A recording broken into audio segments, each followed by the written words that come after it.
In today's video, I'll show you how to quickly create a Microsoft Loop page to organize your work and collaborate seamlessly. Don't forget to like and subscribe for more tech tips. Open your browser, search for Microsoft Loop and head to the official website. Sign in with your Microsoft account or create one if you don't have it yet. After logging in, you land on your Loop dashboard, which is your central hub for managing workspaces and pages.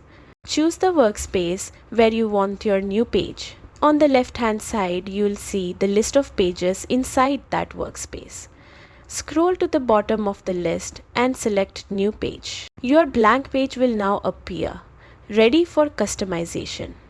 You can add text, tables, tasks, or even collaborative components to fit your workflow.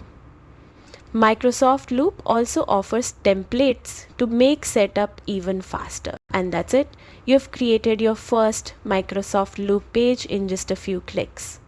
Explore the features, customize your layout, and start boosting productivity